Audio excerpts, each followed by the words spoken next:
Welcome to SouFLoTV again, everybody. It's your host with the most. Check this out. Alright, so something about this Aaron Hernandez murder suicide case just does not add up to me. Let's get everybody on the same page though before we start talking, right? I see a lot of people saying a lot of things, but SouFLoTV has a lot of angles to look at this case from. In particular, 1, 2, 3, 4, 5 different angles we're going to look at this from. Now, for those of you who don't know who he is, especially people who are not into football or American football, now soccer what we call in Jamaica where we kick around the ball, American football. For those of you who are not into American football, let me give you an up-to-date speed. So, former New England Patriots tight end Aaron Hernandez hanged himself in his prison cell Wednesday while serving a life sentence without the possibility of parole. The Massachusetts Department of Correction officials said they concluded a catastrophic and implausible spiral from millionaire football star to convicted murderer to irremediably tragic figure. So, a lot of people are saying they don't believe for 1 second that he killed himself. Okay? Now, this guy he was only 27 years old. He was big, he was strong, he made it to the NFL, he made millions of dollars, he was a star football player. Ended up in some mix-up stuff because of his prior lifestyle prior to signing a NFL contract, correct? Now, we're talking about gang life and all this other stuff in his past. For those of you who are really interested in the backdrop of the story, you can go and look it up. Google Aaron Hernandez and find out some things about him if you're that interested in the story. Where we're picking it up from today is the fact that he was found hanging in his cell, and people that are close to him are saying that there is no damn way that he killed himself. Hernandez died just 4 days after a jury had acquitted him of murder of Daniel and Sarifo. So he was acquitted of 2 murders, right? He's been charged with 3 murders, a triple murder, and when he got charged, it was a big deal in the media. Could you imagine a superstar football player, young, making all this money in the NFL? Suddenly you come down on a triple murder charge, right? Goes to prison. He was convicted, end up getting life for the murders, sentenced to life for the murders.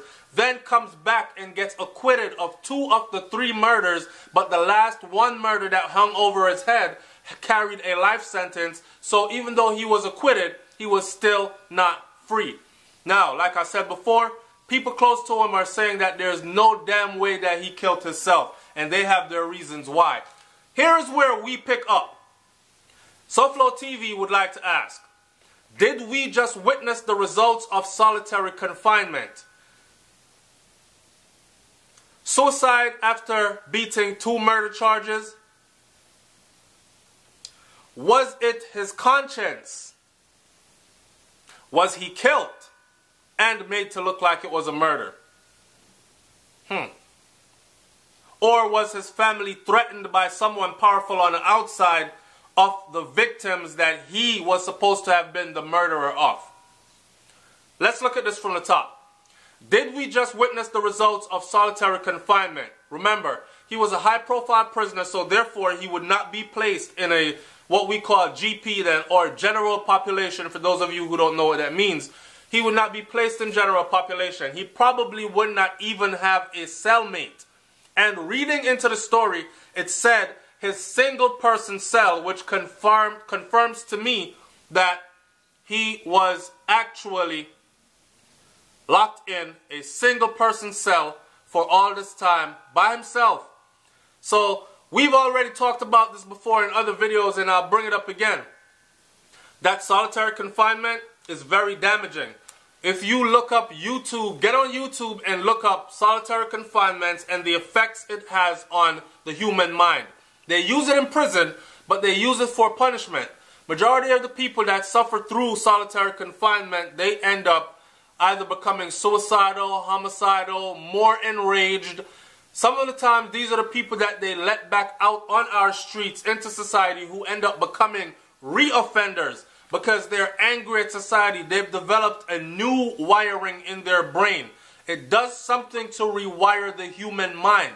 Some people become schizophrenic. The walls are closing in on me. I can't breathe. I'm going crazy. Oh, I hear voices. All these other things come through solitary confinement. They start thinking of suicide. Maybe it's best for me to kill myself. They start hearing voices. Kill yourself. Do it. You can do it. I'll show you how to do it. All the while, it's them planning out how they're going to kill themselves. So, could it be that we actually just witnessed a big, strong young man, that top athlete, that actually really did take his own life, and it was the result of being confined in solitary confinement? On to the next one. Suicide after beating 2 murder charges. Was he hoping to be acquitted on all 3 at once? But because he still got life on the 3rd one, he was not acquitted on. He was distraught and thought that he was for sure going to spend the rest of his life in prison, and he took his life. Now, for those of you who don't know about the story, like I said before, Aaron Hernandez, star football player in the NFL, made a lot of money, signed for millions of dollars, $40 million contract he signed, right?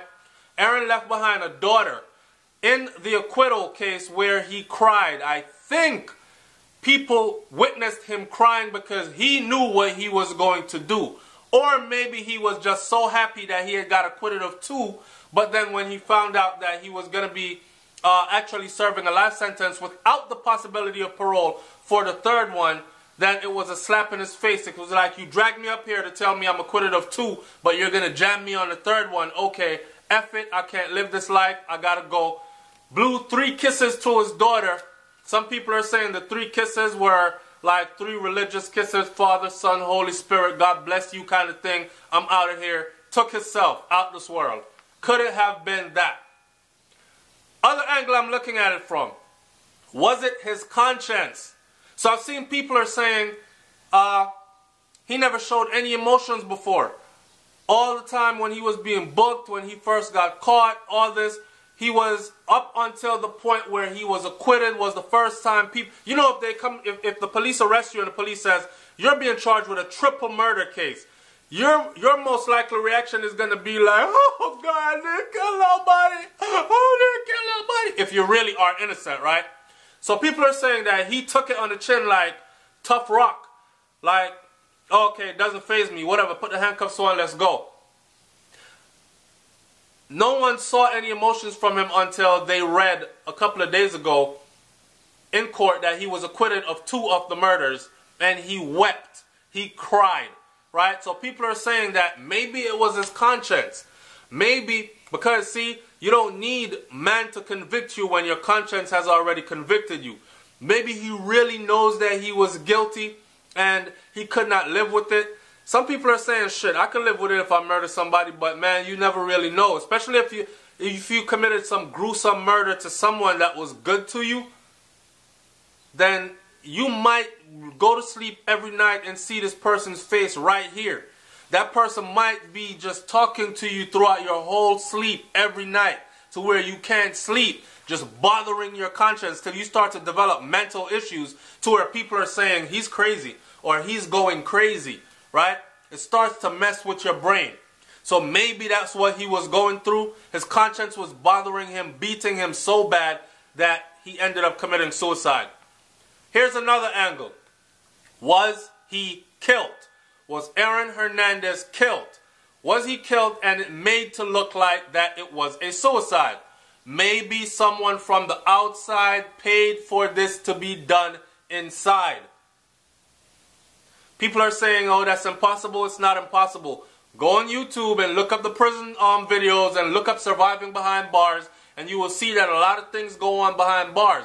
We know that it's not impossible. A lot of the times, correction officers, they open one cell, jam another cell door, so guys come in and beat or rape, murder, whatever the hell they want to do to their to victims in there with their predatory lifestyle. So it's not impossible. Contraband gets in and out of prison, knives.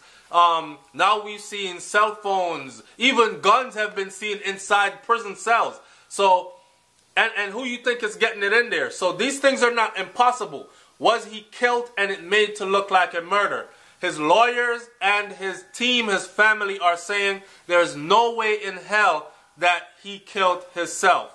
And they're absolutely sure about it, that this was not any friggin' murder.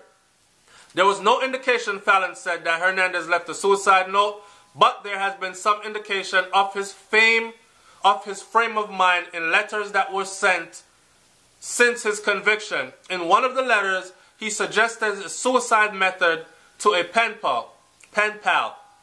Tie a cinder block to your ankles and jump in a deep body of water, Hernandez wrote, and the letter was verified by TMZ on February of 2016. He went on to write, buy the most powerful firecrackers in the world that's possible to buy.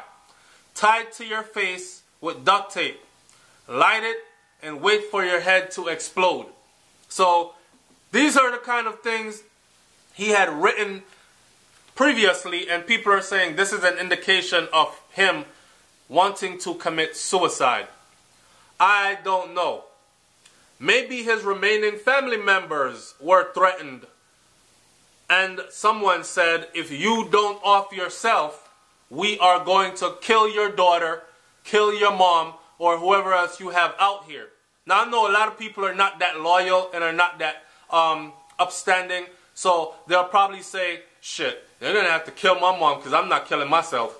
Well, you have people out there like myself who, if I got in a jam, got myself in that kind of a jam, I probably would take that way out. If they're like, hey man, we got your mom, and this is what it's going to be. You in business with us, you frigged up our business, so check it. I'm going to blow your mom head off if you don't off yourself. You don't stand there and just let your mom head get blown off, do you? Or do you? So, there's many ways to look at the story, and I just gave you a couple of them to look at. Right? Never look at things the way it just is presented to you.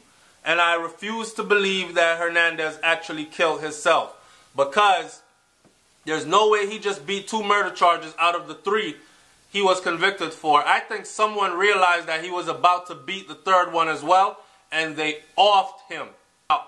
It's SouFLoTV, man. Like, comment, share, subscribe. Let me know what you think about this. All I'm saying is, it's a sad day. I see people out there saying, I'm not sorry for anybody that kills themselves. Listen, when people go to kill themselves, I think the last thing they worried about is if you're sorry for them. So continue to exalt yourself in life while you still have life. The person who's dead is gone. They don't give 2 shits about whether you want to feel sorry for them or not. Right?